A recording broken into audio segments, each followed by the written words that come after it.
Techies Fire and Water Restoration, your best way back to normal. Check us out online, tefirewater.com. It's Techies Tuesday because it's Tuesday and we're at Techies. Joined right now, the thorn between two roses, Jamie. She's a social media director and everything over here at Tech as well as the Empire, and you have come up with Feel the Love February. So please explain to us what Feel the Love February is. So it's Feel the Love February. I said that. Okay. I'm not good at this. I'm going to try my best. So every Tuesday when we go live in the month of February, we're going to be giving away 2 Albany Empire tickets to a game. If you like this video, if you share this video, and if you like this page, the Techies page, and the Albany Empire page.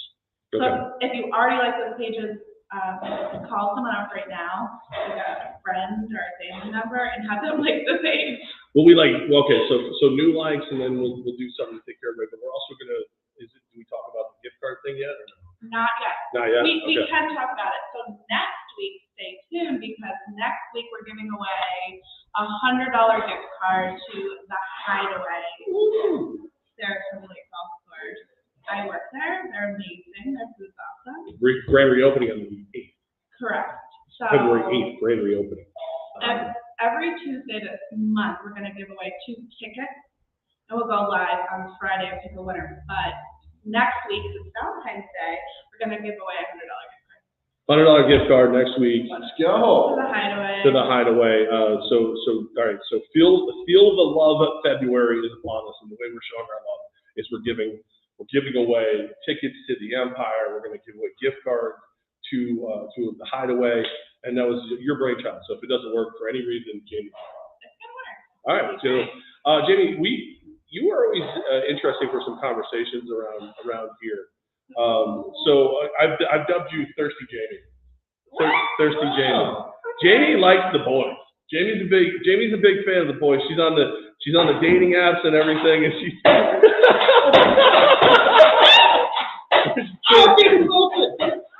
Cover your eyes.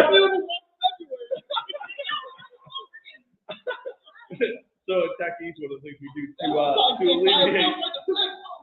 It hurts a little bit, right? You got these Nerf guns. Oh no, we're in the middle of it. It's a Nerf war zone. Ow, I get hit. All my guns are stashed in my desk. Yeah, balls fly at your face around here sometimes. It happens. Yeah, so at Techies, one of the things we got these Nerf guns, and it's every day at a certain point it breaks down to a Nerf gun. Jamie, since I met Jamie, every boy Jamie looks at and goes, he's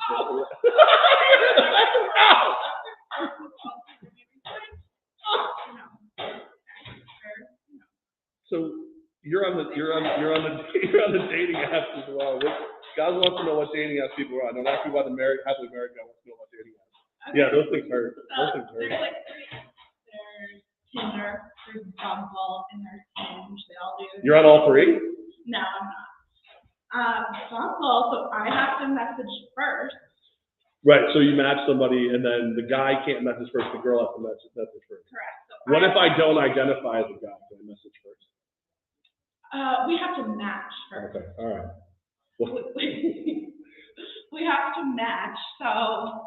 Well, I mean, it's 2022. I don't have to identify. I can do what I want. I think it's very 2018 of Bumble to insist that women get to match first.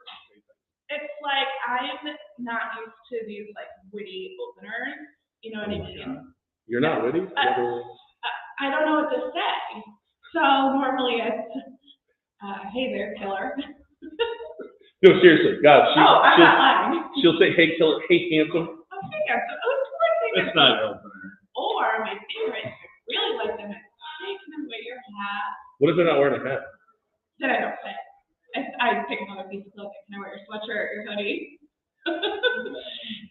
Yeah. That's how it is out there. I don't know why she's single. I don't know why she's. I think it works. I don't know. I'm fascinated by the whole dating app scenario. What's on the profile? Could you, someone right now, click the profile and see what's going on? People, yeah, please feel free to comment and give us, whether it be on Techies Facebook or YouTube, whatever. you have better opening line Oh, okay, Cupid. for Okay. Jimmy. Corey from Greenwich met his fiance on OkCupid. Whoa! Love is in the air. Yeah, I thought it was on like what was that, datafarmer.com? I thought that's what it would be for Corey. I thought for sure. I hop on Data Farmer. You hop on a farmer. So what are you looking for in a man? That's what we all want to know. A pulse. The blue collar guys. Kind of get me, lifted truck, something like that. But maybe open the door for me. Okay, so lifted trucks, open the door, and blue collar. Yeah, I'm a little dirty in the shower. Wait, what's the point of coming home dirty if they're just going to shower first? Because I know they're working hard all day. We're looking for the dirt out there. Ryan would like to know if you go for guys who identify as Apache helicopters. Ooh. Is that a thing? No? Okay. That's it. Sounds like a no. Sounds like a no. Instacam, he just says hello. Only guys, though. He's not saying hello to you. No. So you have the good luck with the dating apps? Like if somebody's looking for you right now on a Bumble, or should they just message us directly here and let us know that they're looking to get? If you want to shoot a message on the podcast before. Me thirsty Jamie? Yeah, that's what it says on the. Can I get a glass of water? Not water, she's thirsty for, boys. Not water. Blue collar gentlemen who open doors and come home dirty, take a nice shower. I hope from this episode, Jamie, on Valentine's Day, you're out with somebody. That's what I hope for you. I think she'll be out with somebody. I just don't know what she'll see again after that. Yeah, she's not big on this. Mr. Right now. I'm in your corner. Love is going to happen here in February for you. I can feel it. I can taste it.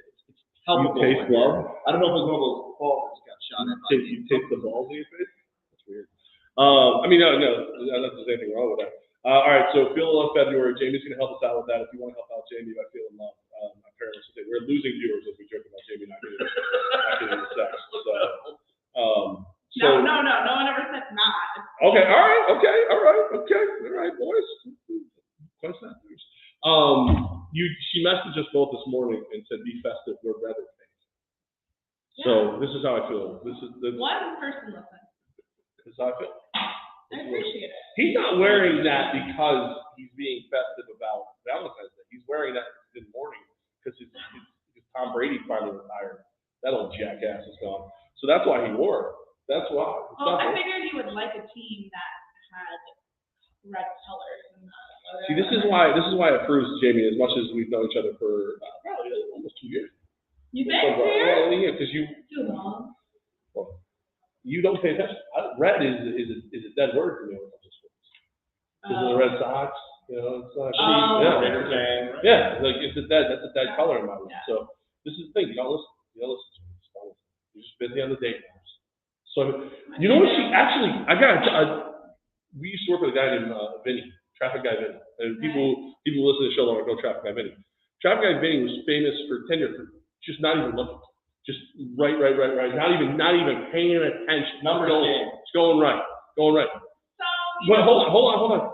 Vinny, no offense, Vinny, lower self-esteem, not that attractive at times because he didn't believe in himself. When he did believe in it, he dressed himself up. He looked pretty good. He did it, again, numbers game. This one did it. The other day we're sitting back in the conference room, and this one's going it's the number I got his message in first anyway.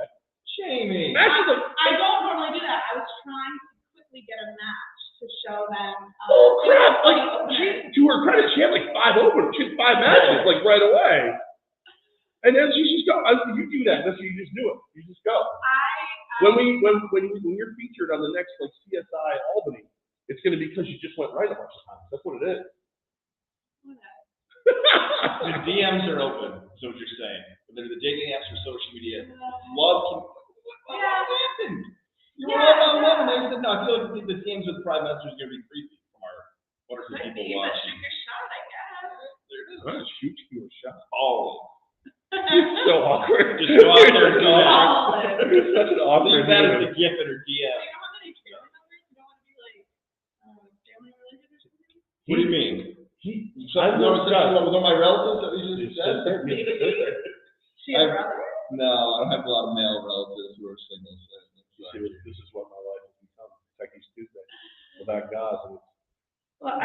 Jamie proving how thirsty she is by going, look, I've never seen it. Any of them got male genitalia? Anything? No? Any? No? All right. Shut up! What is it? Did you just match with somebody like on right now? Oh, look at that! You just got super sweat. Super sweat. That means they had to pay extra for that, right? Yeah, like $6.99. Somebody paid $6.99. Why $6.99? $6.99. I don't know. That's cool. That was funny. There you go. So it's working. So if you know someone who wants to advertise, look, we're already getting her action. Oh my God. All right, if you love February, make sure you like, comment, and do whatever on something or other. And like the Techies page. Like the Techies page. Maybe definitely leave a comment on this live so we can get in the running. Right. Like you're, nothing crazy. Like, picture yourself, maybe standing next to your truck, your phone number, when you're free, and how much you make would be great. Because then you might have someone to go to that Empire game with. It's there for you. All right, feel the love, February. Thanks, Jamie. Jamie, we missed anything? No, I might roll. I don't know. Yeah. Oh my God. What do you guys want to talk about? We gotta go Brady. We talk about Brady, the Super Bowl. Joe Burrow. Joe Burrow. She knew her name. Good for her. All right. Well, you go find love and get out of here. Go away. The Mohawk. Go away. Go date guys or whatever it is you do. Levack, we got 2 events coming up next. I wonder if she ends up like having dates off of this. Like I'm gonna be like all these years of me doing. I don't. Yes. Apparently Jamie's kind of cute. You talked about The Bachelor last time we were doing. Right, The Bachelor. That's why we should have asked her about The Bachelor. She liked the idea. The what? The Bachelor. It's not The Bachelor. It's The Bachelor. It's me, and then we're at like Hooters, and I have wings, and I hand girls wings if I'm going to bring them back. Ooh. But if I don't like them, I just eat the wing in front of them. That I'm not doing. She's in. Do you want to be a contestant? No, I don't want you to. Never mind. 8 days from today, Wednesday, February 9th, we about Chicken Wings, Tour de Wings and Mohawk Chevrolet. Check them out on social media. Watch it. I'll be one of the judges for that competition. It'll be really cool. Mohawk Chevrolet hosting it. If you've got a favorite wing place in the capital region, follow them on Facebook as well and suggest those nominations for what are the best wings in the capital region. And we'll be judging that on Wednesday. Then on Thursday, Levack, Mohawk Honda, you and I will be broadcasting live from 4 to 5:30. We've already got some interviews lined up. I haven't even told you. I'll tell you live right now. Our friend Lofa will be joining us. You reached out to my dude. Lofa Duke was offered by our guy Cameron. Did you text him? He's going to be joining the show on Thursday. Former WWE broadcaster Tom Phillips, now known as Tom Ackerman, covers some college football stuff. He's going to be joining us on Thursday. But more importantly, don't forget those days in February, you can get a new vehicle at Mohawk Honda. The new year is here. Now it's your time to get a new ride. Great deals going on with the Pilot, Escort, and more. Mohawk Honda, Mohawk Chevrolet, always going on the wing this year. Do you know why I'm not doing the wing thing? I think you're going to the doctor, you told me. The dentist is that day. So I'm finally like one step closer to getting my tooth, so I stopped looking like a, no offense, inbred hillbilly redneck from the woods. Jamie's type. Yeah. Blue collar, a little dirty, drive a truck, sign, no tubies. That day is the quote uncovering. So, because like my gums have healed over the implant, so they're going to cut so they can screw the new tooth on eventually, or fix the new tooth to it. So I thought to myself, and I said, "Self, you know what doesn't sound like a good idea? Having a wide open piece of gum and then putting hot sauce in it. Because when they first did this, I did that, and it doesn't go as well as you would think. So as much as I love Mohawk Chevrolet, I'm very excited to see how the Tour de Wings goes. I'm going to go ahead and take the path less traveled when it comes to me, not eat those things. I'm gonna bail on it. All right. So Thursday I'm in, especially now that we know Hope is going to be a part of the show. Is he zooming in? What's he doing? Yeah, virtual 5 o'clock on Thursday will be part of the show. I'm like, I wonder if he knows it's my it's our show. But I wonder if he knows it's my show, considering the amount of crap I gave him. You got to look bad. I'm pretty sure he doesn't know he's even booked yet because the agent said let me get back to you. I didn't tell these guys yet. I'll text him. You know what goes on Radio Row? Should we call Lofa and see if he'll come on the show? Hey Lofa, love it there. Hey. Shoot him a text tonight tomorrow. All right. I usually like to say something like cool before, because it's weird. I think we're friends, but I don't know if we're friends to the point where I can text him and I don't have anything to so, you know, cool extension. So you swipe right on our friendship. What's up? So like I don't want to do that. But Sorry, the fact that Jamie's getting super matches from being on the show. All right, we're live here Techies Tuesday, Instacam. Hey guys, how you feeling about Tom Brady retiring officially? I'll tell you something, Cam. Have you ever watched the TV show Catfish, Cam? Neve Schulman, Max, and a girl. Cam's a man. He's not watching Catfish. He's a man's man. Instacam. He don't play around with that. Yeah, I'm bummed, man. I actually am very surprised that he retired. I really am. I thought it was going to be a swan song. I thought it was going to be like a season-long retirement, blah, blah, blah. I thought Tampa was in a spot where they could have competed again next year. I know the contracts are weird with their impact players and everything else. I was genuinely shocked that Tom Brady retired because I really wanted this to happen. I wanted Tom Brady to never retire, like ever.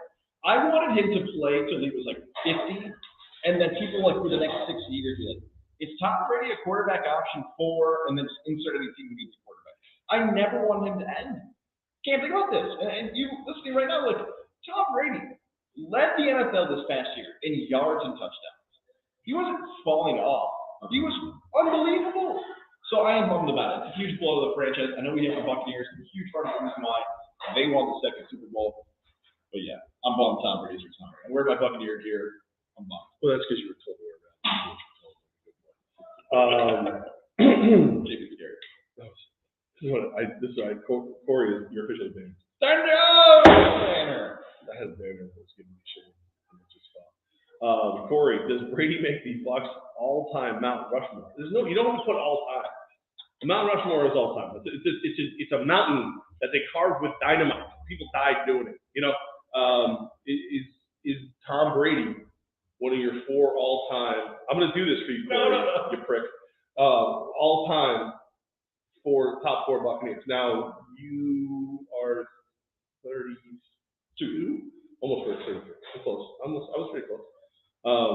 So like your memory goes back to Lynch and Sapp.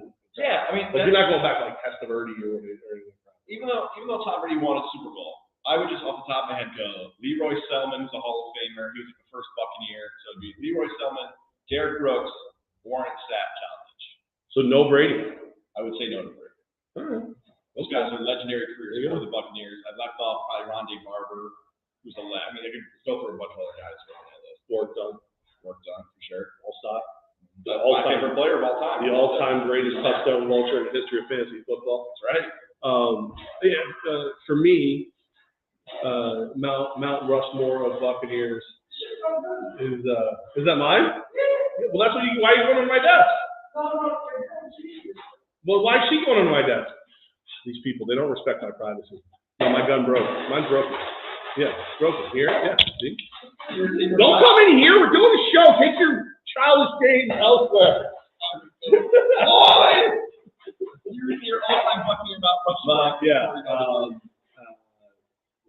The pirate, the mascot pirate. Okay. Cadillac Williams, just because he ruined your whole draft. And Gruden on the way out the door. And that's about it. I don't really care. Only three of the them. creamsicle uniform. So Martin Gramatica. Automatically Gramatica. That's it.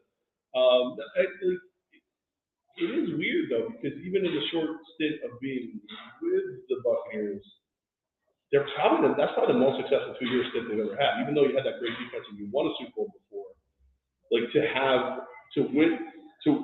turn it around so fast last year, win the Super Bowl, and then a lot of this year being odds-on favorite to win it again. And let's be honest, it's because you're quarterback. You just said all those numbers. Tom Brady, he's got to at least be like, is he Mount Rushmore adjacent? Is he like is he in the the greatest Buccaneer quarterback of all time? Sure, I can do that. I can be the greatest quarterback of all time. Here's the problem. Like, that problem may be too strong. But the greatest, you can argue the greatest team athlete in North American pro sports history. You can argue that. That's how great Tom Brady was. Gretzky, Jordan, you do it, you rank however you want. But what's happened today is it's not about Tom Brady retiring. That's not even like the biggest story of what's happening, which is remarkable. There's two things. We can go either way on this. We can talk about how people are responding to Adam Schefter and Jeff Darlington about what happened before, or we can talk about Brady not thanking the Patriots quick enough in his 8 slides. Put my stuff back under my desk. Are you saying that the Give me that. feedback today has been less about how Brady actually recovered Give me it. and more about how people are responding to the thank you from Patriots and Darlington and I'm sorry, people are touching my desk. They're my thing.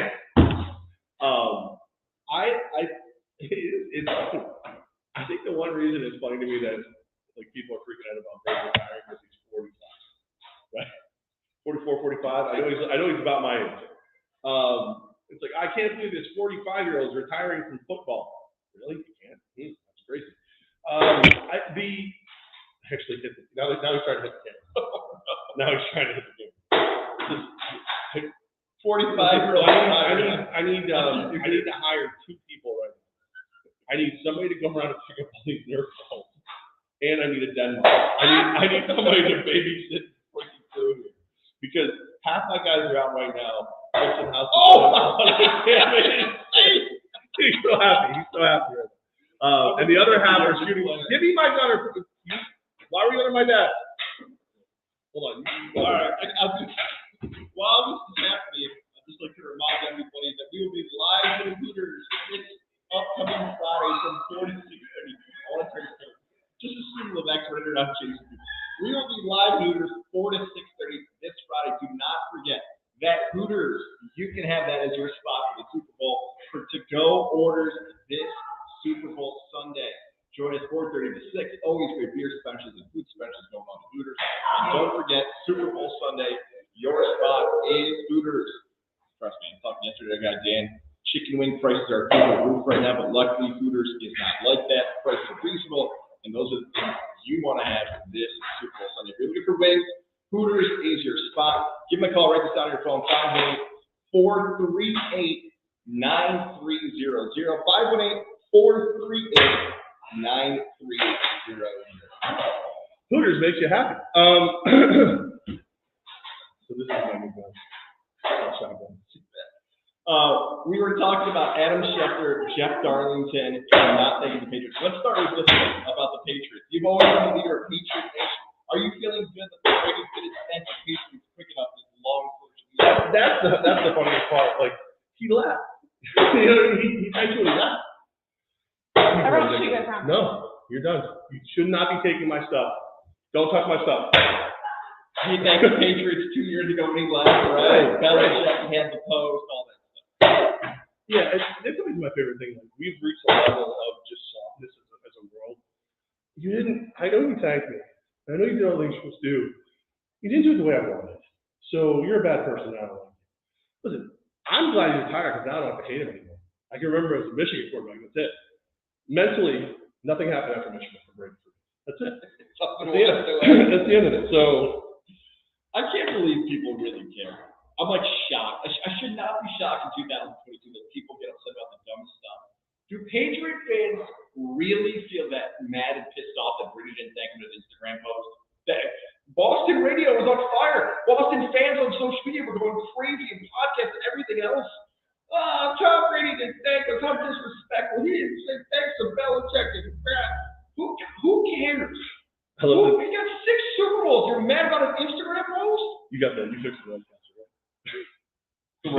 At one point it was muted because the one of the balls hit it muted. I did not touch that. So it works now. So I think, right?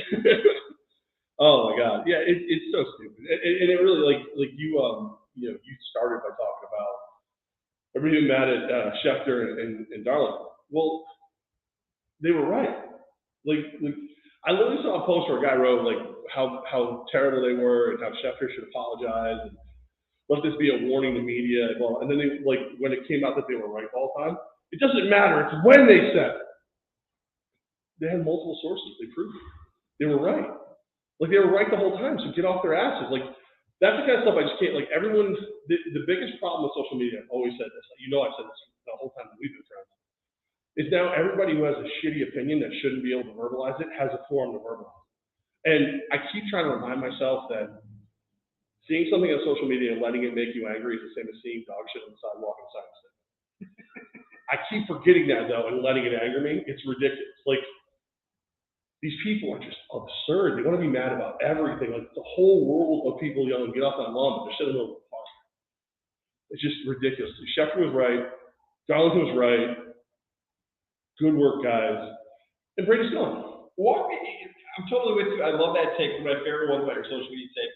I want people who are mad at Schefter to Darlington. Walk me through it. Like, please leave me a comment. Also comment here on this YouTube page, on the podcast side, wherever you want, Apple, Spotify, wherever. Walk me through it. So if you're upset that Schefter and Darlington broke it before other reporters, they were right. Like you just said, they got it right. So now some people are like, well, they did it too fast. No. They get paid to be the most accurate first. Right. That's their job. So some people are mad that they had to wait for Brady. And then this is the other great one. Okay? We already know they're not going to apologize to the people who doubt that. How about the people who said, that's disrespectful for Schefter and Darlington not let Brady? What the hell are you talking about? It's disrespectful for whoever told. You know what I mean? Because Schefter won't go without multiple sources. That's who he is. I think he actually, like a lot of times, he told you, it's not 2, it's like 3 or 4.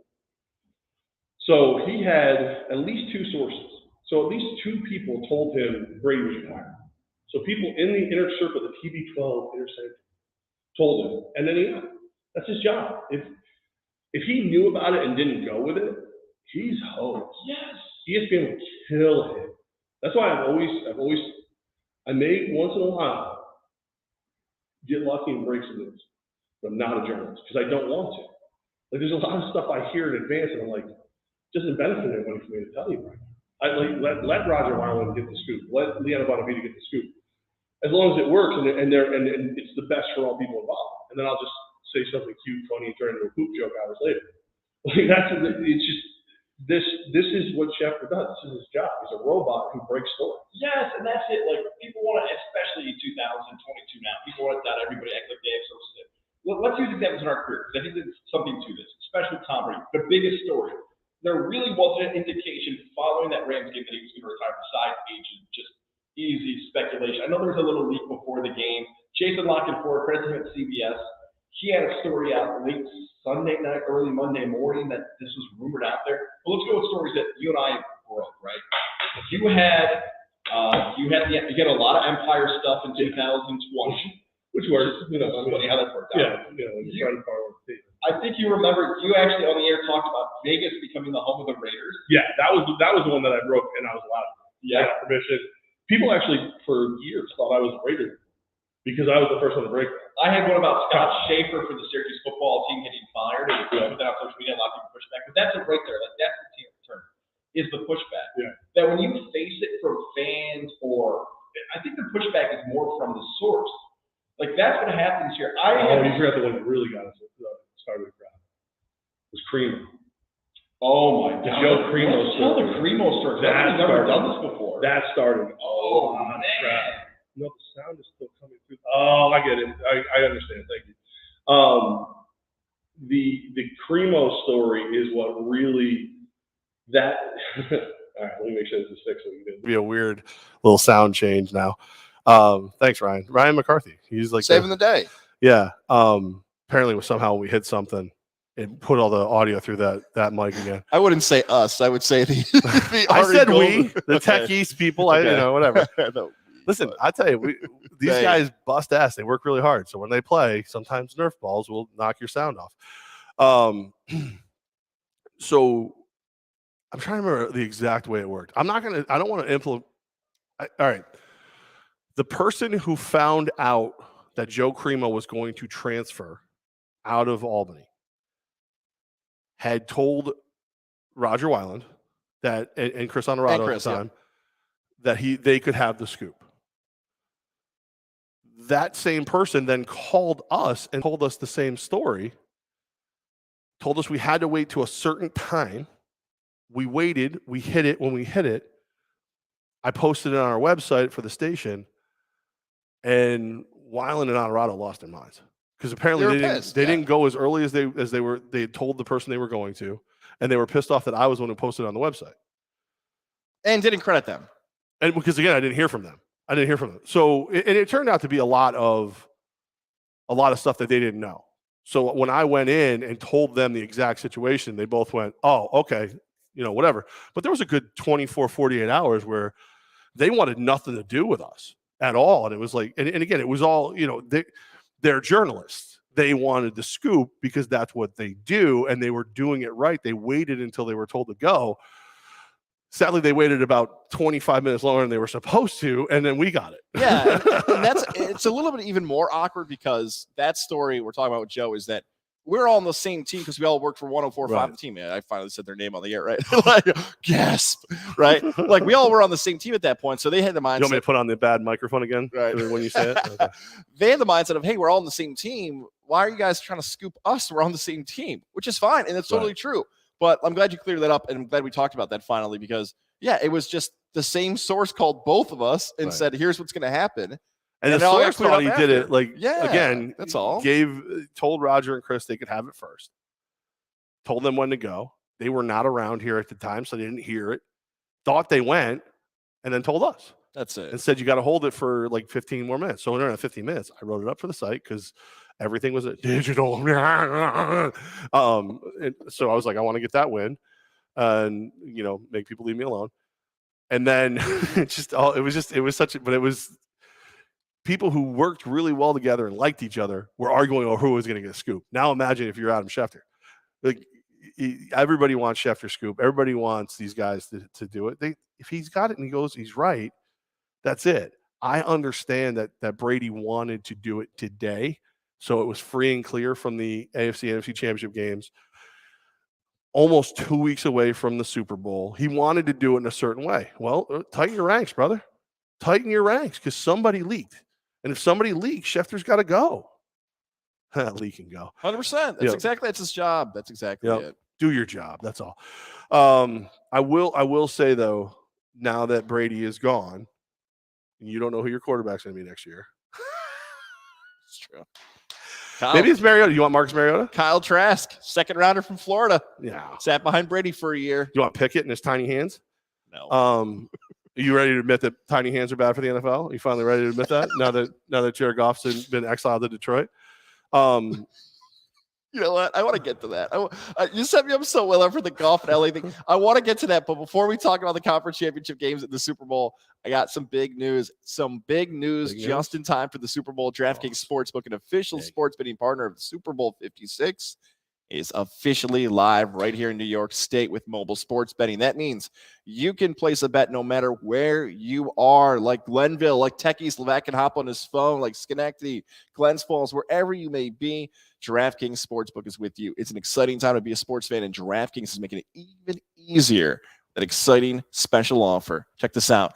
Not a new customer. You can experience Super Bowl 56 with same-game parlays. Combine multiple bets from the same game for a bigger payout. The more legs you add, the more money you can win. DraftKings is safe, secure, and reliable. Best of all, you can deposit and withdraw your cash whenever you want. Download the DraftKings Sportsbook app now. Sign up using code 518.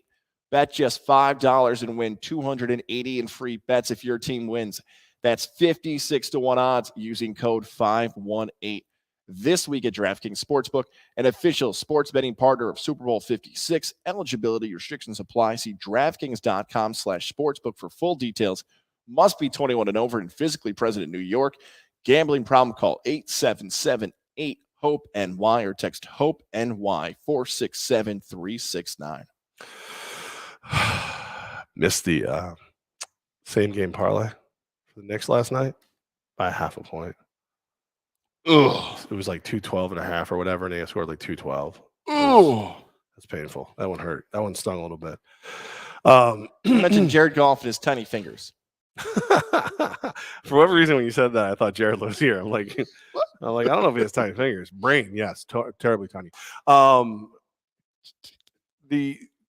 Here's the weird thing about this, right? It is the Techies Tuesday, Levack and Goz live, Techies Fire and Water Restoration Facebook page. Make sure you like, comment, rate, review, all that fun stuff, whatever, and let us know how much you like or dislike the show. We're fine with any of it. I don't really care either way. But as I was at lunch today, I saw the practices for the Senior Bowl, and I was shocked that Pittsburgh's Pickett is out there at the Senior Bowl, and I'm like, this guy. Everything I've seen tells me that this guy's going to be one of the first quarterbacks, first rounder, second at the worst, whatever. Why would he play in the Senior Bowl? Then the story comes out. He's got tiny digits, little fingers, small hands. And as we know, as we know, tiny fingers equals failure as a quarterback in the NFL.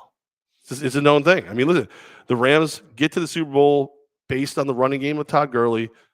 Gurley gets hurt. All of a sudden, you got to rely on tiny finger Jared Goff. You get smoked. You lose to the Patriots.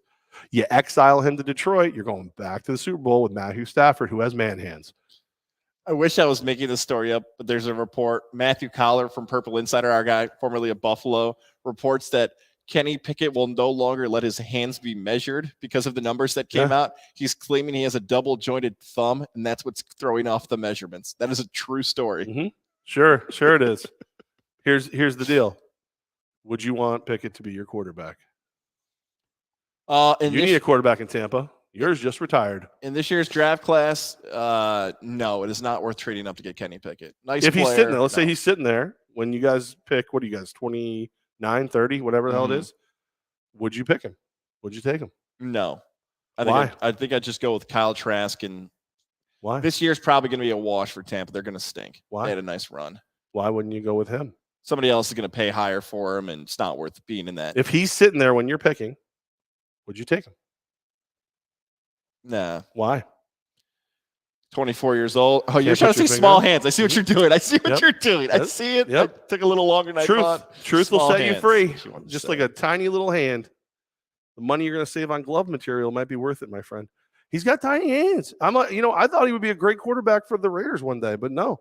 And he's like, well, I played in cold weather at Pittsburgh. Yeah, that's great. Good for you.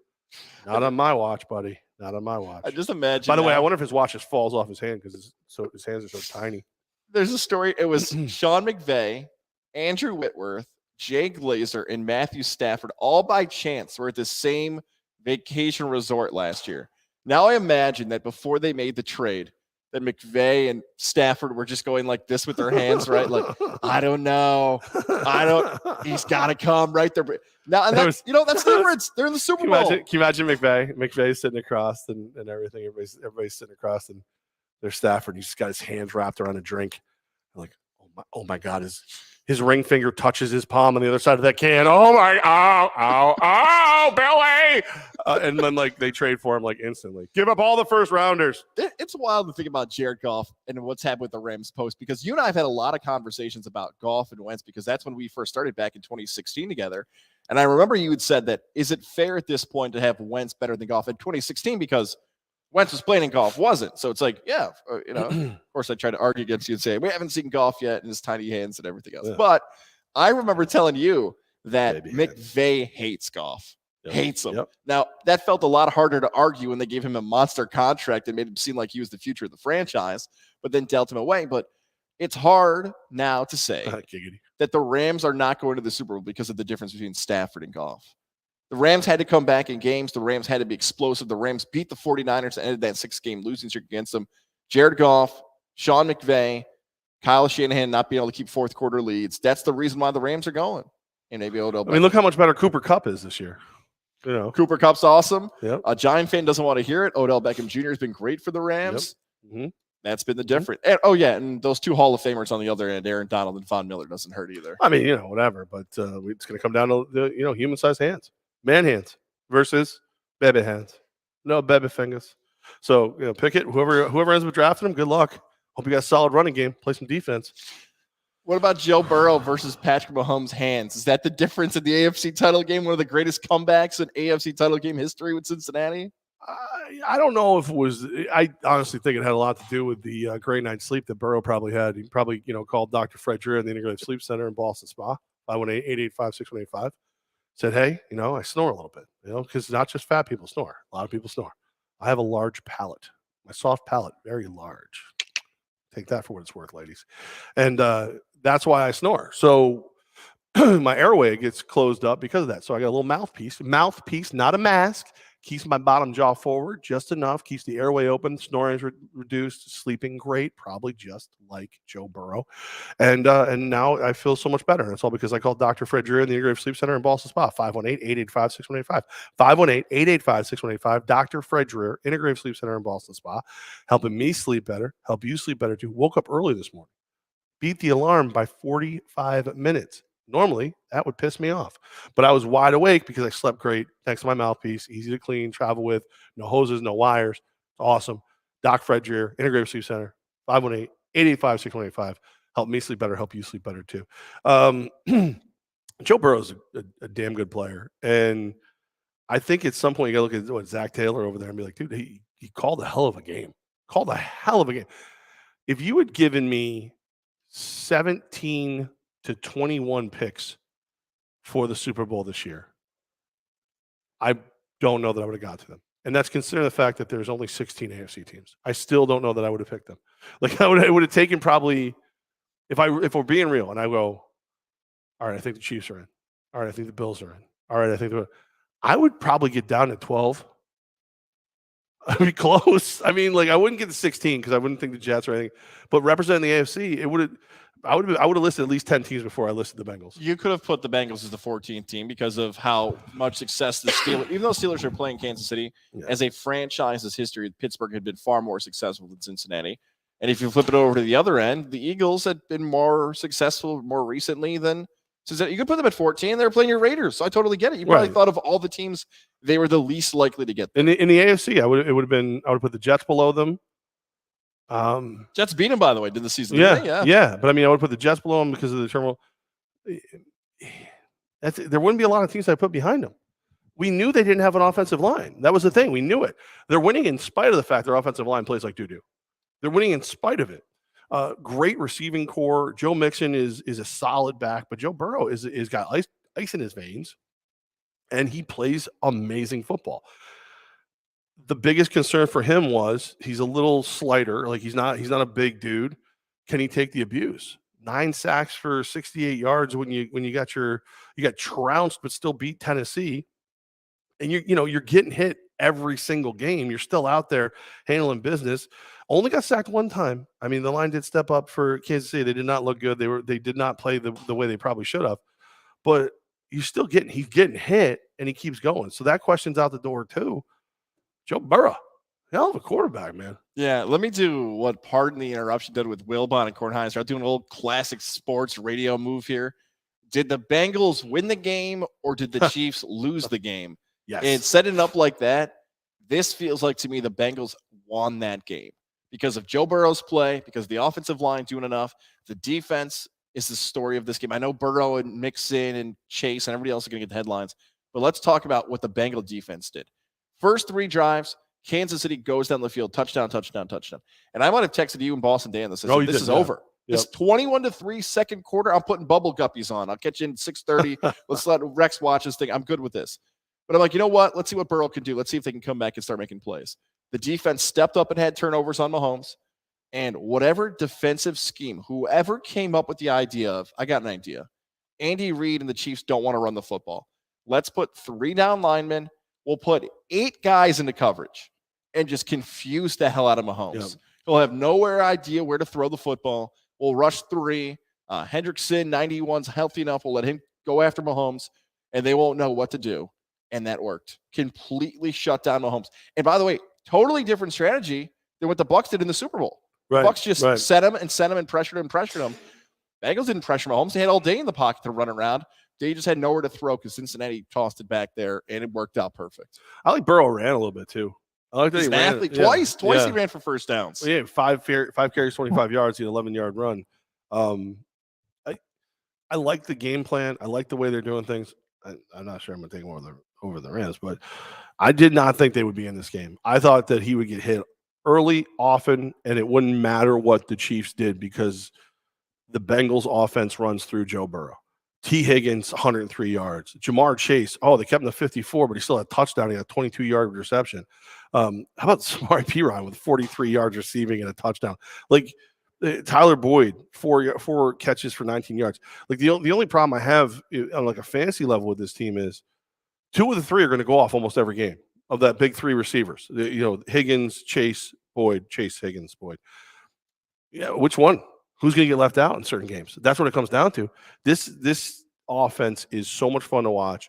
If this offensive line can figure something out to keep maybe the best defensive front in all of football off of them, it's going to be a hell of a Super Bowl, which, again, I never would have guessed Cincinnati would be in it.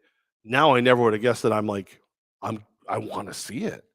I would have thought the second they punched their ticket, I was going to be one of those guys that goes, all right, peace, whatever. Wait a second. Now, hang on. Do you want Cincinnati in the Super Bowl because you find them as an entertaining roster and young players, and it makes the AFC with the Chiefs and the Bills and whoever else you want to toss in the mix more entertaining? I know she almost said Raiders, but didn't. Okay. Or is it because you, in the palm of your hand somewhere, hold a future payoff Rams Super Bowl ticket, and you feel like this is a better matchup for you to win some money? Okay, couple inaccuracies in your statement. Okay. I have multiple futures. Just about any time I had $5 to $12 left on a ticket at Rivers, I would just dump that into the Rams for the Super Bowl. I would have, but here's the thing. I had a decent amount of cash on Rams over Chiefs exacta. So I did not want the Bengals here. I did not. Once it was Chiefs Bengals, I was like, oh, that ticket looks really sexy right now. I'm feeling pretty good. I may actually just bet the Chiefs to win the game just to hedge my bet a little bit. But no, I don't think I was going to pick anybody over the Rams, because I think when the Rams play the way they're supposed to play, they are damn near unbeatable. They make stupid mistakes. Sean McVay thinks he's the smartest guy in the room, and he might be. He might actually be. But as soon as you start thinking that, you do cocky, arrogant, stupid crap. And that shows up sometimes for him. Like, everybody talks about the fact that, Mahomes decided to go for it on fourth to end the first half instead of going up 24-10. But little things would happen where you'd watch like some of the calls for the Rams, and you're just like, that's an interesting play. It's a cool play. I don't know if you needed it right now, but I think I want to see the Bengals because Joe Burrow. I think I like watching Joe Burrow play football. He is way better than I thought he would be. When he came out, I was like, I don't really care about this kid. I think he's too small. I think he's kind of a one-hit wonder. And as a fan of a franchise that drafted a one-hit wonder quarterback out of LSU, I was like, that's not going to work out, kids. And I wish he was the one-hit wonder we drafted out of LSU instead of Jabusto Russell. But I want to see the Bengals. I think the Bengals are fun. And I think they lose when your biggest weakness is your offensive line and you're going up against Aaron Donald, Von Miller, and what's his nuts, Leonard, whatever the hell his name is. I can't even think of it anymore. I don't care. I got a feeling you're going to be in trouble. Hey, your offensive line isn't great. Well, thank God Aaron Donald's not playing. Oh, he is? Oh. Well, yeah, but Von Miller's not playing like he's 25 again. Oh, he is? Oh, okay. Well, I will see you on Super Bowl Sunday because it's not going to be a good day for you. There was a play in that game for the 49ers and the Rams. The final play, actually, where Garoppolo throws the pick. And Mina Kimes is celebrating on Twitter. And rightfully so, because you all tried to dunk on her. You all tried to dunk on her. That's true. But that play, if you go rewatch it, it's Von Miller and Aaron Donald on one side rushing. Both on the left. I'm like, That's like, I've got a dam to stop this tidal wave. It's not a great dam. It should at least slow it down. Some beavers built it. It should be okay. Not a big, the entire tidal wave's coming to one side of the dam. Oh, crap. Like, that's like, all right, this is not going to be a good day. It's going to be, all right, real quick, though, back to the Bengals. Yeah. Shooter. You got to love Shooter. Shooter McGavin? No. Shooter McPherson. That guy's great. I love that kicker. Before I took my steps back, I was just like, all right, man, let's just be legendary. This is what he said to the punter and the holder, Kevin Huber. I said, this is where legends are made. The week before, he says, looks like we're going to the AFC Championship game. Then he says, let's be legendary. Like, this is a kicker. His nickname is Shooter, and he is fun. He's so confident right now, though. I pray that they don't lose because he misses a kick, because that could break this kid. Because what's his nuts? Double doink from Chicago. Remember the kid? Cody Parkey. Yes. Like, he's never been the same since. He was a good kicker, and then he did the dunk, dunk, dunk, and now he's never been able to rebound. The Bengals have an almost irrational level of confidence that continues to pay off because Joe Burrow can back it up. McPherson, Shooter, whatever you want to call him, can back it up. And by the way, he is the most history-wise, the most accurate rookie kicker in playoff history. So he hasn't missed. I know it's a hot take right there. Oh, he's 100%, guys. He's the best. Yes. The answer is yes. He's that good. So that's the thing about the Bengals too. And maybe we talk about this a little bit more next week because it's a weird way to view this game. But you could say in the last 25 to 30 years, this Bengal team is a true underdog in Cinderella. Maybe we have to go back to the Patriot team that took on the Greatest Show on Turf, that 2002 January game, of a team that felt like they had no business being in the game. The Eagles more recently were underdogs, but they were the top seed. And I actually picked them to win. Yeah. There's no way I would have picked the Patriots to beat the Rams. It's probably 20 years since we've seen a team that actually no one thought would be in the game. I'll look real quick. Yeah, because last year was a great matchup. The year before that was a great matchup. Pats Rams, Pats Eagles, Pats Falcons, Pats. Right. Broncos Panthers, Pats Seahawks Broncos. I kind of didn't think the Seahawks had a chance in that game, but not like this. But we all thought those teams could get there, right? Like like you mentioned that you had them as the 14th, 15th, 16th best team coming out of the NFL playoffs, and they get all the way to the Super Bowl and are 16 minutes away from winning the Lombardi Trophy. Something about that Arizona team that lost to Pittsburgh, it took me a while to buy into them. And then like that. I remember that Arizona team got smoked. Yeah. They lost by like 50. Like against the Patriots in the Week 17 game, people thought they shouldn't be. They actually wanted to make a rule that if you get beat so bad in Week 17, you should be thrown out of the playoffs. I remember that. And then, Larry Fitzgerald runs down the touchdown, and if it's not for that miraculous catch by Santonio Holmes, they probably do win that game. Yeah, this is a little David versus Goliath kind of thing in this one for sure. And like my very first thoughts on this thing, congratulations, Rams. That's like kind of what I think. Again, if you go strength to weakness, the strength of there is that defense, that front. Even though Jalen Ramsey did one of the great tweets for Tom Brady retiring, like kind of congratulations, but oh man, your last touchdown was against me.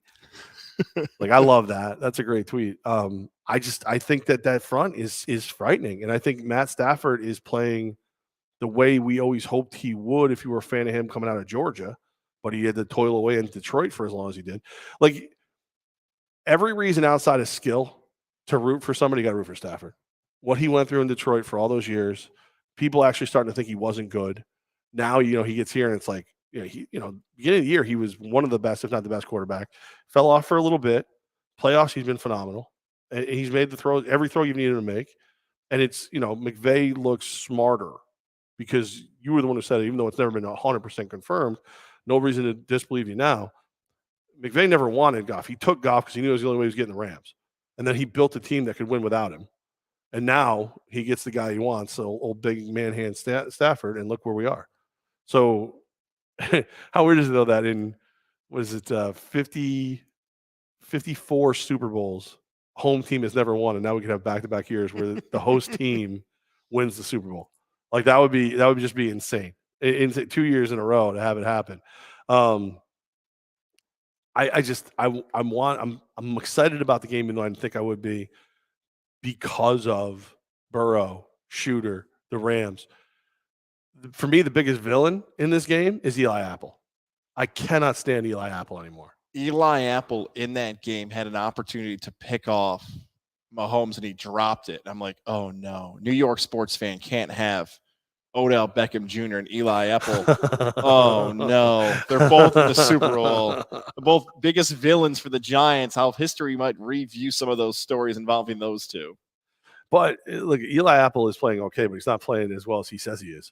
And OBJ, I see everybody go, look, you can see OBJ has never been the problem, right? There's a difference between never being the problem and maybe not being the problem you thought he was. Because McVay keeps him happy. He feeds him the football. Like that doesn't mean you weren't the problem. It just means that I'm willing to appease you in ways that other coaches maybe weren't.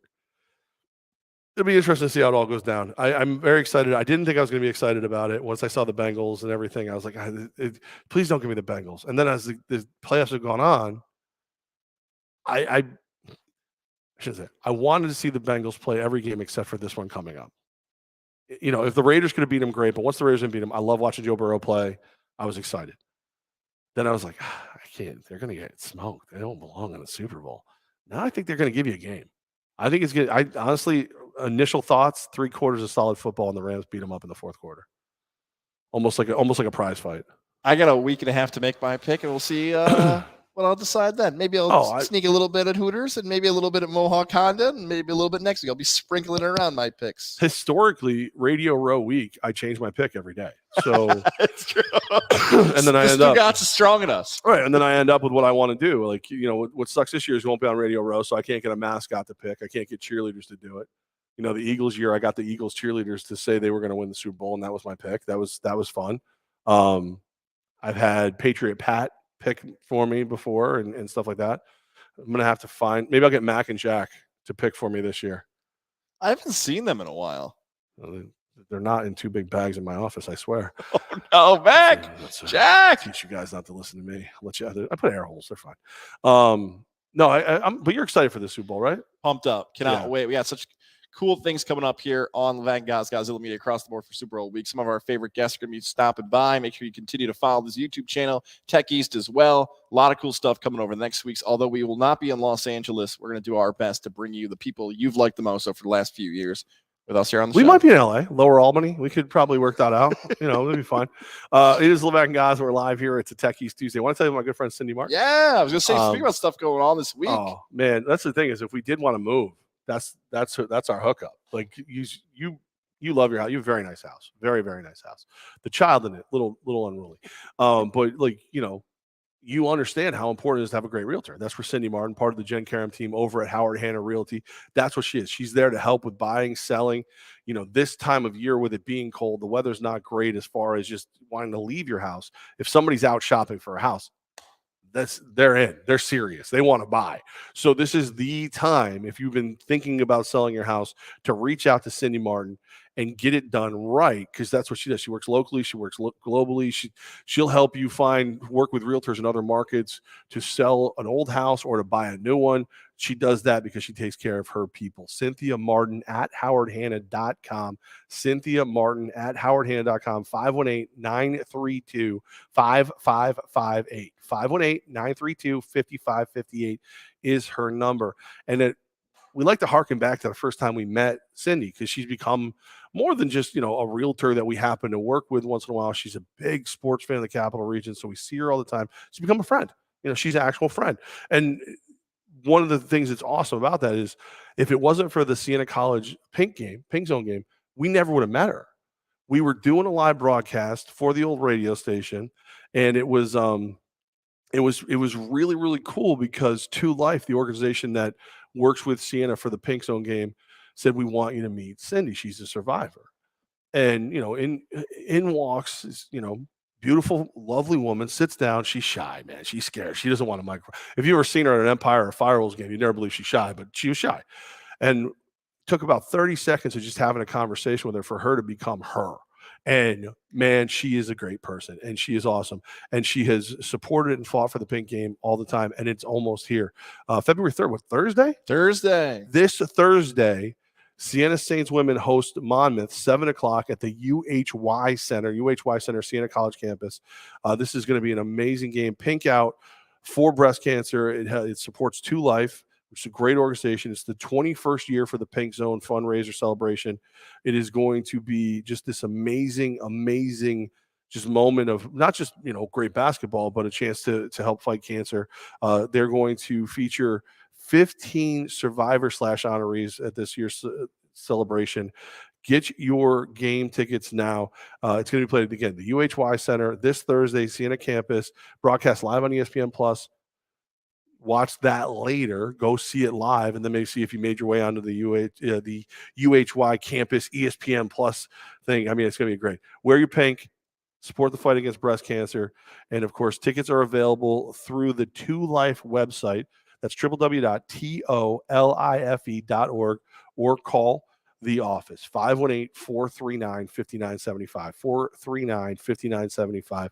Cindy Martin, she said, look, Jeff, let people know I'm here to help them with their houses, whatever they want to do, but make sure you get the word out about the Pink Zone game because it is way important and it's special. And that's how we became friends. It's how the friendship began. So there you go. The Pink game is Thursday.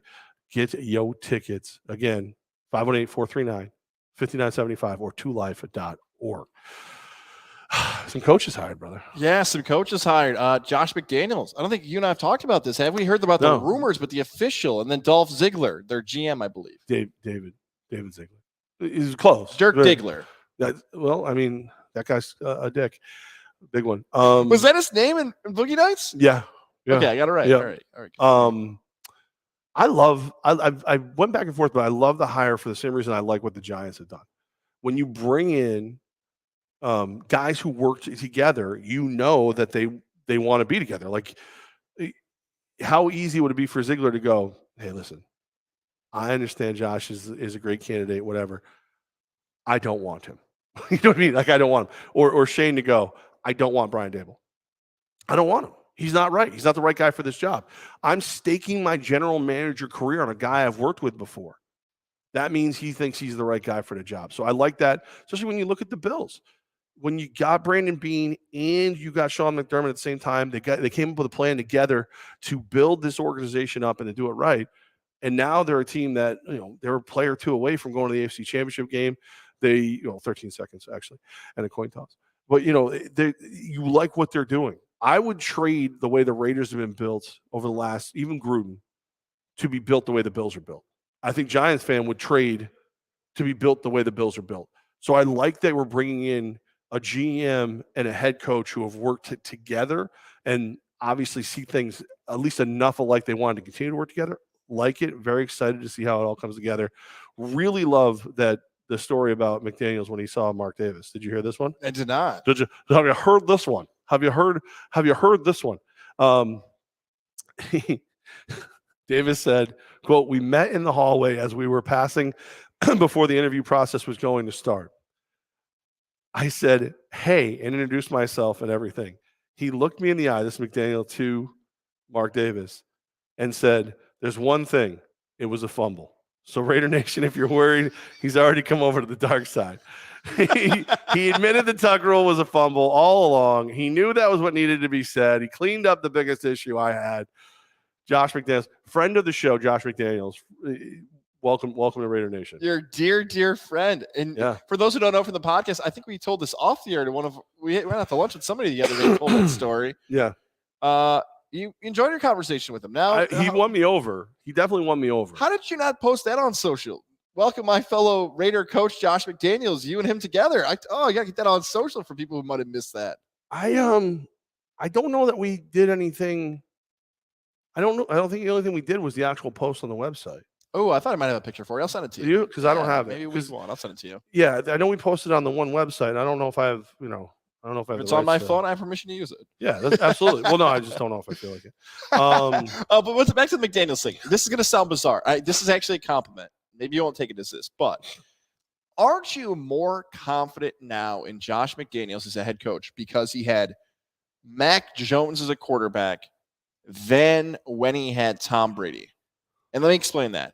Because if you want to criticize Josh McDaniels and wonder, why do we believe he is a better head coach now in 2022 than he was when he was with the Denver Broncos and decided Tim Tebow as a first-round draft pick was the future?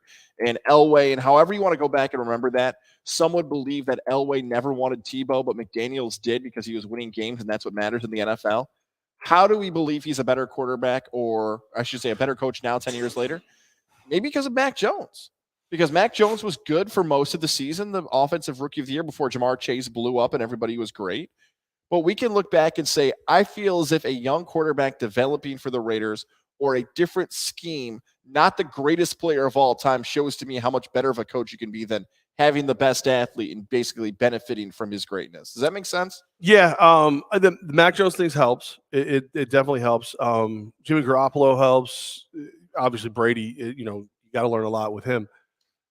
The thing is after Denver, right? So Denver, St. Louis, and then he comes back into the fold into New England. Every quarterback that wasn't Tim Tebow makes me feel a little better. He had a plan for Tebow, and honestly, remember, they went to the playoffs. So he won a game. His plan worked to a degree. Would it have kept working? Who knows? Would it have been able to right the ship completely and get going? I don't know. I love that every quarterback since then has been nothing like that, dude. Because I think him and Derek Carr could be special for a couple years. I think if he and Ziegler are going to be picking the next quarterback for the Raiders, I don't need another phenomenal athlete, whatever. I need a guy who's going to go in the pocket, handle business. Mac Jones. I would take Mac Jones, like not over Carr, but if my next quarterback is Mac Jones, I would definitely take him 100%. The Denver thing, I mean, he was younger. Denver, Bronco fan doesn't want to hear this. The Denver organization has been a mess behind the scenes for a while now. Now, you were smart enough to get Peyton Manning. Everything worked really well there, whatever. But that battle for control behind the scenes has been a ticking time bomb for a very, very long time. I don't think it was clean all the way back then, even though, the owner was alive, whatever else. I think that Denver organization has been more erect than people realize. You bring the sheriff to town, you can clean up the wreck. Without the sheriff, what are you going to do? Denver fan is having a blast with this. I would much rather go to war with Josh McDaniels and Derek Carr than Nathaniel Hackett and whoever. There's no guarantee you're getting Aaron. If you don't get Aaron Rodgers, you're screwed. Look at Nathaniel Hackett's history. He had the number one rushing offense in Jacksonville. He had a good rushing offense in Buffalo before him and Marone left. He's never had a good quarterback, not until Aaron Rodgers. You go to Buffalo, who they had then? They were okay. There was nobody great. You go to Jacksonville, it's Blake Bortles. Like he's Syracuse and Ryan Nassib. But that's probably his best one. It really is. You got to go back there. He doesn't have this great body of work. His true success, the rushing game in Jacksonville was phenomenal. But you also had that amazing defense. Well, there are like 8 first-round picks on that defense or something like that as starters. So, like Denver fans sitting here going, ha, good luck with that. I'd rather have a guy who was a head coach, failed, back to New England, and he sounds like a humble bumble. He sounds like somebody who's figured it out. I'll take that over a guy that I don't know what the hell he is every day of the week. I think it's going to be very fun to watch. And I feel like McDaniel's new too. It goes back to kind of former intern Jonathan from the Moose. Legal. Thanks for bringing that up, guys. And then, you are so right, Levack. The post-Peyton Broncos have turned into a complete mess, top to bottom. They were a mess before that, Jonathan. I love you, buddy, but they were a mess before that, too. The whole ownership thing, like you touched on there, and how it changed with Pat Wright and the owner. It should have been a Hall of Famer before that, all that stuff. Just to the McDaniels thing and like the overall NFL head coaching stuff, I don't want to get to a story that is blowing up on the internet. You told me this before we went live. Yeah. And it is exploding right now. Sean Payton, they still got to figure out what they're doing with him in New Orleans because that's a shock that he stepped away. There's a few other head coaching candidacies that really who they hire next can change the shape of that franchise. It's surprising to me. Vikings, Jags, Texans, Dolphins. Is that it? Is that all that's left? Saints. Saints. Yeah, that's it. That's what's left. Okay. You want to do it? Or you want me to do it? I'd rather you do it. That's tough. There's some weird ones. It's weird because before this news story started, you heard the rumblings of not enough minority head coaches in the NFL again. And it's real. That's a real thing. You can't tell me that in a game where what's the number? It's like 80% of the players are black or African American, and you have 3 coaches at any given time. I think right now you only have one. You have one African American coach in all of football. It's Mike Tomlin, right? I mean, it's like Leslie Frazier's interviewing. Brian Flores has been fired. He's interviewing. Brian Flores is allegedly the favorite for the Texans job. Brian Flores is pretty pissed off right now to the point where he is taking a class action complaint against the NFL. Go ahead. I was going to say, I have the details now. The details are wild in the story. Okay. Is this the Giants part of it? Yeah. The Giants, the Patriots, the Dolphins. I have all these details now. Shout out to our guy, Marcel Louis Jacques. We loved hanging out with him at the Bills sidelines before he moved on. Before I give the details, though, I got to do a little tease because I want to give love to our guy, Jared Lozier, Northeastern Insurance. Jared, we're going to give you love right here. Give him the call, 518-956-3753, 518-956-3753. This is the guy who's going to save you cash in 2022. You're hearing this.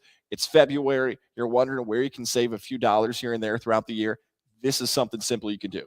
Email him, JAREDL at nemail.com. Say, I want to save money. I want to save cash. He will shop the market for you for your insurance policies. Maybe you don't even realize that you could be saving money this year. You can change the rates. You can find out exactly how you do it. It's awesome. We were at an event recently where they actually complimented Jared and said, hey, this guy's been saving us a bunch of cash because of the great job that he does. Awesome to shoot somebody a text to find out when someone else is talking about someone who's partnered with you. Shout out to Jared, man. One more time on that email, JAREDL at nemail.com. Say, I want to save money. Put that as a title because Jared will love that. You guys can both do it together. Jared Lozier, Northeastern Insurance, and we hope to see him Friday at Hooters. I already texted him. All right. The Brian Flores 50-page lawsuit. Here's the first claim. I'm going to start with the Dolphins because Marcel had this in the second paragraph of his report on ESPN. Claims that Dolphins owner Stephen Ross attempted to incentivize him to tank by offering him $100,000 for every game they lost. The GM, Chris Greer, told Ross that he was mad that Flores' on-field success was compromising the team's draft position. It went further on that they had a meeting in 2019 following the season, so this is into the winter of 2020, that he wanted them to reach out to a popular quarterback in the NFL who is not listed here because of tampering situations. Flores wanted nothing to do with it, but all of a sudden he showed up to a yacht, and sure enough, that quarterback was sitting there. And Flores stormed out of the meeting. And since then, he claims that that's the reason why he was fired, because he was treated with disdain and said it was not compliant and difficult to work with. That's why Flores claims he was fired. So you mentioned the Giants story there. This is also in Marcel's report. Flores is alleging the Giants interviewed him last month for the head coaching vacancy for no other reason than the compliance with the Rooney Rule. 100%. Now, how does he know this? Prior to the team hiring Joe Shane, it's his GM, on January 23rd. Shane finalized the date, January 27th. Tim McDowell texted Flores and said he hoped he would come in and win the effing job. But hours later, he received a bunch of texts from Bill Belichick, who he worked with. I got the text right here. Go ahead. So how about my nephew getting this email? So that this is BB. Sounds like you have landed. Congrats. It's Flores. Did you hear something I didn't hear? Belichick. Giants, question mark, exclamation point, like 6 times. I interview on Thursday. I think I have a shot at it. Belichick. Got it. I hear from Buffalo and NYG that you are their guy. Hope it works out for you, if you want it to. That's definitely what I want. I hope you're right, Coach. Thank you. Then another text from Brian Flores. Coach, you talking to Brian Flores or Brian Dable? Just making sure. Belichick, sorry, I fucked this up. I double-checked and misread the text. I think they're naming Dable. I'm sorry about that. BB, he signs it. I love Flores. Thanks, Bill. He's coach all the way through on this, Bill. He's Bill. I mean, that's like, can you imagine? Like I totally picture this as Belichick having multiple Brians in his phone, because Dable would coach for him too, and just going, oh, great, Brian's in. How does he not know he has a job? Oh, shit. Oh, crap. And then you think, like, do you screenshot it, send it to Dable, and go, look what I just did? And what Belichick and I feel terrible for Flores and all this, because that's crap. I can tell you exactly what he did, because you and I both have iPhones, right? He probably put first name Coach, last name Brian, and then Flores or Dable. And then when you on your text, it has the initials. So it says CB, Coach Brian. That's exactly what happened. So it doesn't stop there. I got to get the Denver one out. More. So what happened? Flores also claims a similar scenario happened again. This is Marcel Louis Jacques on ESPN. In 2019, when he interviewed for Denver, Flores alleges that then GM John Elway, among others, arrived to the interview an hour late and hung over, as he claimed to Flores that he had been, quote, drinking heavily the night before. I mean, I don't mind that as much. That's just, he would have done that regardless, right? I think, right? No? I don't know. But Levack, think about this. You and I both, 3 weeks ago, said it's shocking to us that Brian Flores was fired. And we all both believed that he would get another opportunity as a head coach in the NFL. But he has gone from not getting a job with 5 openings still out there to now suing the NFL. Do you think you're more likely to get a job now, or does he? Well, he said he realizes that this could jeopardize his chance to get a job, but he has to do it. He has to fight the good fight. I think the overall issue with coaches and all the coaches being white in the NFL, I think that the way you fix that really is not a quick fix. I've said it all along. Incentivizing organizations to hire and bring more coaches of color in as position coaches and working them up through the system is the way you do it, because that way there's a far greater chance that coach will be successful when he becomes a head coach.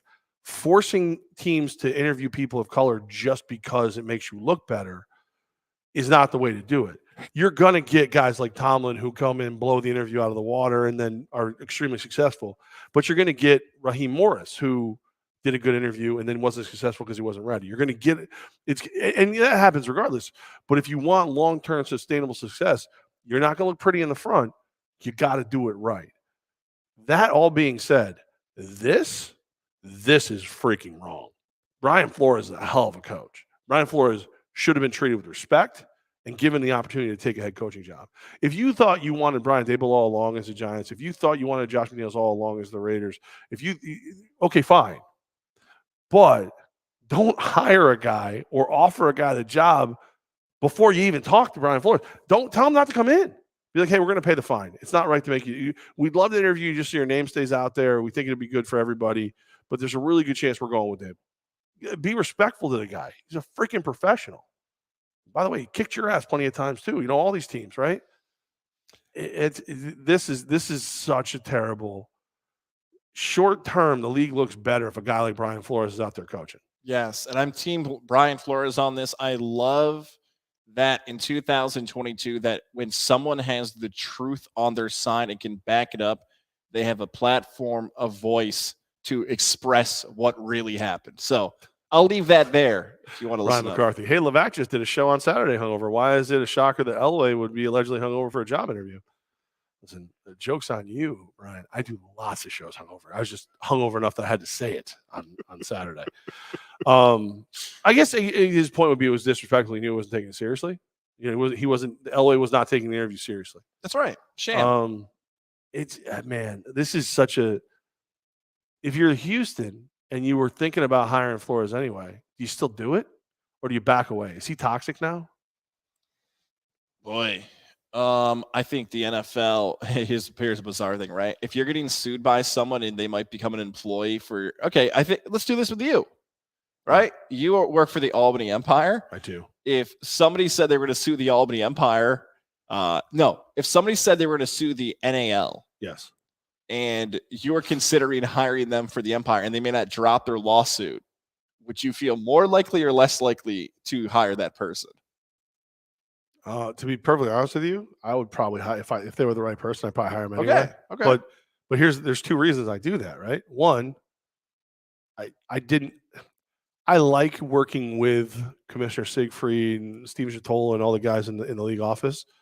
I do like working with them. They're good people, and I think they all want the same thing. But more importantly, I don't work for them. I work for my quota. I work for the Albany Empire. So if let's say you're suing the NAL, but you're the right guy for the job and you're going to help me win another ring, I'm bringing you in. And if the NAL doesn't like it, they can kiss my ass. They would never do that because they respect me and they let me make my decisions. But my job is to win at all costs. So that's it. Here's the second point of this before you go any further. I'm sorry. I also did them a huge favor because there's a lot of judges who are going to go, so wait, you couldn't get a head coaching job, but you currently have a head coaching job? Yeah. You know what I mean? If I'm the NFL, I'm sitting quietly and hoping that he does, in fact, get the job with Houston. I'm levying fines against the Giants. I'm taking a draft pick from the Giants. I'm probably taking a third rounder from the Giants. I'm doing the same thing to Denver just because you made us look bad. At least a fine. Maybe not a draft pick. You did not take the Rooney Rule seriously. You are going to pay for it. Now, I think the Rooney Rule is crap. I think there's a better way to do it. I think there's a far way better to be said. But I'm going to find those guys. I'm going to hope this dude gets a job, and then I'm going to hope the lawsuit falls away. This is apples, oranges, and pears when you try to compare the most three recent NFL lawsuits that I was apples, peaches, pumpkin pies. Whoever's not ready, holler I.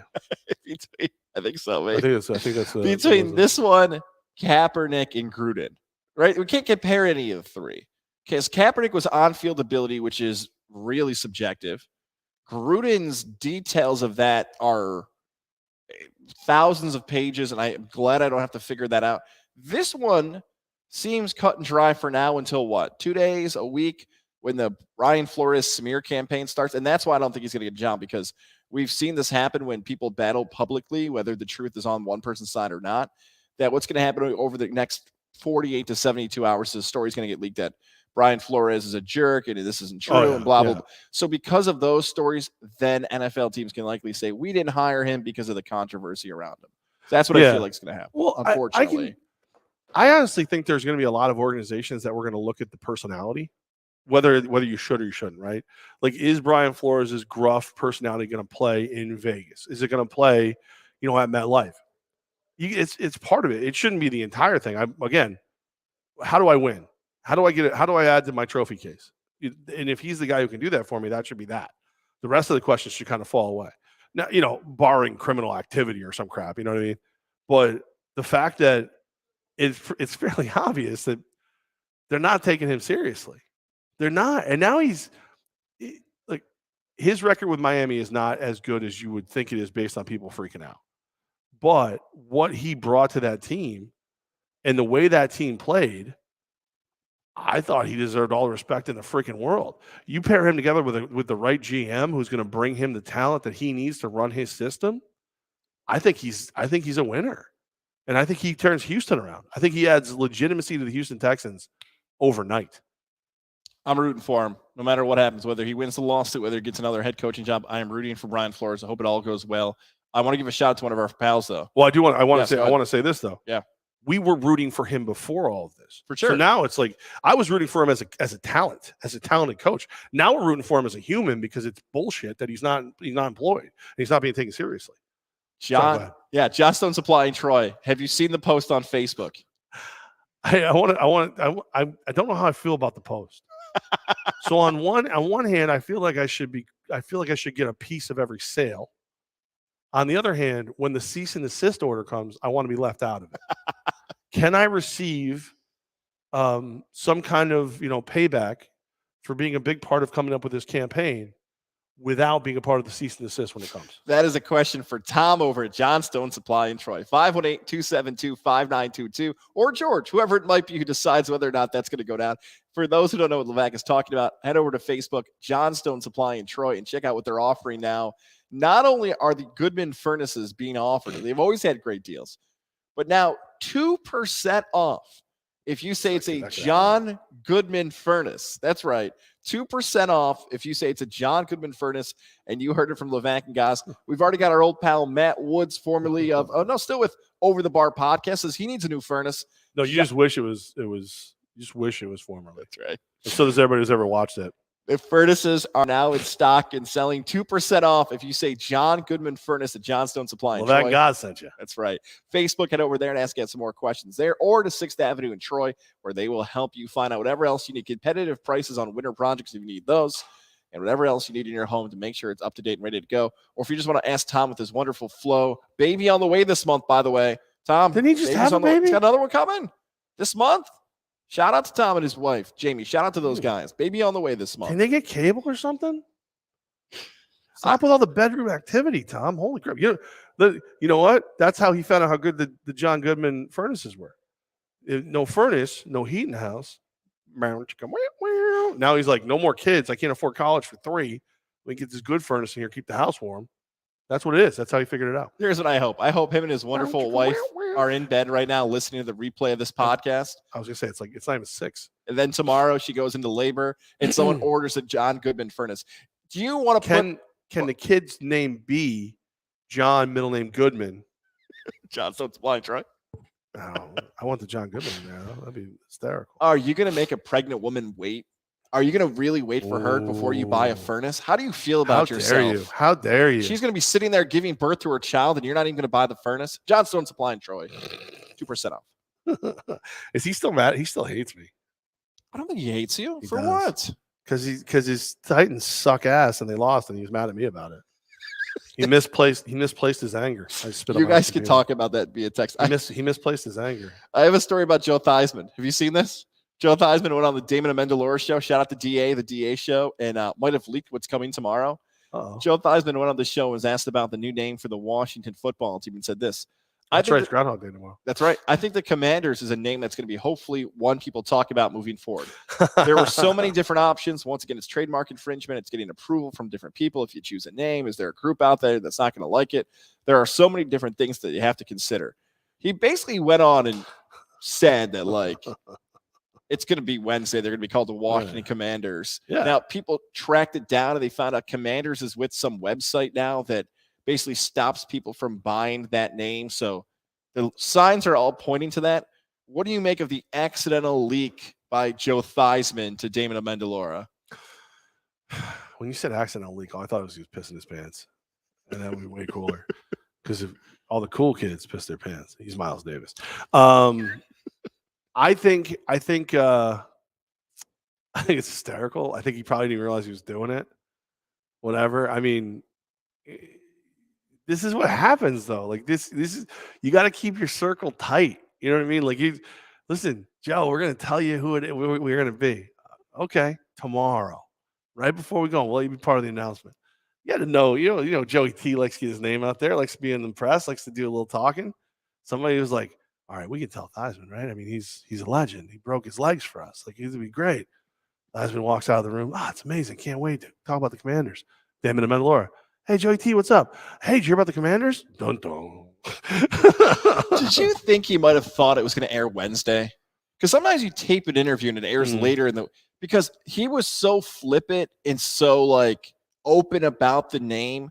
When you hear him talk, and DA did a great job. He just kind of sat back. He didn't do so is the name of the Commanders. He just let him go the entire time and let him just spill everything out that he wanted because he knew he was going to have a scoop on a story by accident. So I'm surprised that he did that. Like you said, he's a trustworthy, not just former player, but savvy media member. Right. This guy was on like the broadcast team for primetime games at night for a majority of his post-playing career. So Commanders. And by the way, I do like the name. Could have been a lot. I like it's different. Mm-hmm. It's different. I don't love it, but it's different. It's something I haven't heard before. So I like it on that level. I think it's got a text that wasn't for me. That's why I had to look down and it was like, ooh, so for me? No. Oh no, it's my buddy Sean over at the MVP. He's the guy who runs all the concessions. So I've been going back and forth with him today about like some stuff we're working on for the upcoming Empire season. All good things. We're trying to, just raise our game. And so he just sent me this text, and I was like, it made no sense to me. I'm like, was this for me? He's like, nope, LOL. Nope, not for you. No. All right, Levack and Goz live from Tech East Fire and Water Restoration, Tech East, Tuesday. About the end of the show, Q&A to end the day. Yeah, I think we got a few in there. I just want to add one other thing before we sign off. Hooters, Friday, 4:30 to 6. Join us in person, 4:30 to 6. This Hooters I've been meaning Friday. to try that place. Is it good? Oh, I love so our buddy Tom, definitely his ass on the line, but he's ready to sell some furnaces, some good furnaces, help some people out. So no, he said we don't take any blame. Do we get commission? That's what we don't know yet. That's what I want to find out. If you remember, Tom, 2-part question. Am I free from blame? Do I get money? That's always, that's usually how I do things. My check came in the mail today, and I appreciate it. Thank you. Why do you get a check? You'll get yours at the end of the month. I'm the one who came with the John Goodman furnaces. I've got a bunch of Twitter stuff here. Sake. I was complaining about the SEC on Twitter. Justin wrote in, guys, one day, maybe today, you've learned the SEC football made a deal with the devil, and it's paying off, my friend. Where the hell Syracuse football? And how many SEC teams have won the national championship the last 15 years? How many have you played for? 1? Go back 20. It's even worse. What's that all about? It's all about T. Martin potentially being a coordinator for the Buffalo Bills now that Ken Dorsey has been hired as the offensive coordinator for Buffalo. How great is that, though? Like it's almost like he was lurking outside Brian Dable's office. Like, hey, just as soon as we know that short bald guy's leaving, so just hang here because you're going to be the guy. It's going to be all about you. Don't worry about it. I don't know. Really vicious right there. Did you see I was getting in a fight with Mike Bray from Notre Dame, our guy Jesse McWilliam from Spectrum Hopton. How the hell do you score 14 first half points as a college basketball team? Now, they finished over 20, but Notre Dame last night on ESPN's primetime 7 o'clock game, 6 of 30 from the field and 0 of 8 from 3. Oofa. Our friend Cindy Martin Lou, who Howard Hanna Realty, is going to be at the Pink Zone game, Siena, Thursday night. Get your tickets. Said she'd love an Empire Pink game. Cindy, I refuse to tell you that is on my promotional schedule. Empire tackles cancer, and looking to get that ironed out as part of our promotional schedule. It'll be out probably next week, the week after at the latest. I refuse to tell you that we already have a Empire tackles cancer Pink game in the works. I will never let that slip, Cindy. You're not getting that out of me, okay? I wasn't already going to ask you if you wanted to help me with some of the planning because you are one of my favorite people in a Survivor. It's never going to happen, Cindy. You're never getting that out of me. Ha! Showed her. Yeah, Cindy. Yeah. Did you see the tweet that we got? It was one of my. Oh, was it a tweet or was it Facebook? I don't remember. I think it was definitely a tweet. Now that I think of it. And it was, Bill tweets to you and I, you should devote an entire show to sports gaming. Maybe you can get sponsored by DraftKings, Rivers, etc. Besides the Super Bowl, maybe 15 minutes daily with picks of the day, best sportsbook incentives. Bill, love you. I've been talking about gambling long before it was legal. We are already sponsored by DraftKings. And to be honest with you, I'm not going to tell you that the Empire is already working with Rivers. I'm not going to tell you that, okay? It's not going to happen, Bill. You don't get to know that that Rivers is already very happy to be a part of this. Bill's a Salve guy. He knows we're with DraftKings. I think he used our promo code and then wanted another one. We have one promo code, Bill. You're making my Salve. I love you. You're making Salve look bad. And go listen to Get the People Paid. Eat another cat. Get the People Paid. There's your podcast if you want it. Eat another cat. That's what you do at Salve. Meow. Cat eaters. That's what it's all about. Cat eaters and Salve. I feel like Cindy tuned in late, didn't hear us talk about the Pink game, and that she's our favorite realtor. Yeah. Cynthia Martin at howardhanna.com. That's it. I don't think she heard that. I don't think she was part of that. All right, is it over? It's over. Home? Next time I see you will be Hooters on Friday. 4:30 to 6 live show. What do they do there? To go orders for the Super Bowl. Learn more about it on our Friday show, live on location. And Super Bowl coverage starts up. Idea. By the way, you and I are taping our first interview Thursday as our Super Bowl coverage gets underway. Will Boston Dan smarten up like John Stone Tom and put Levack sauce on the menu?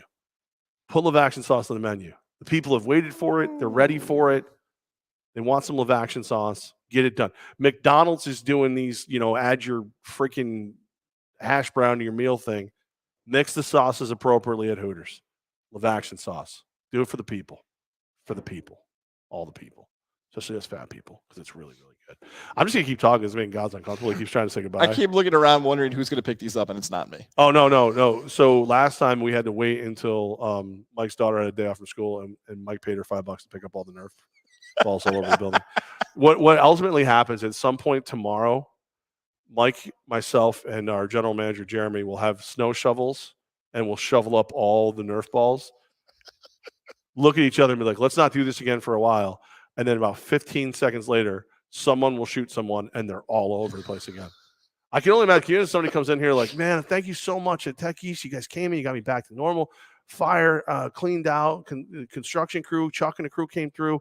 Clean up. Beautiful, whatever. Why are there Nerf balls everywhere? And I'll make up some story as to why they're there. All right. End of the show. I'd like to give a little advice at the end of every show. Oh. A little advice, end of every show. If you want for nothing, you will always be satisfied. How do you like that? It was that or shit in one hand and want in the other and tell me which one fills up first. I didn't really know which way to go. Wash your hands. Don't touch your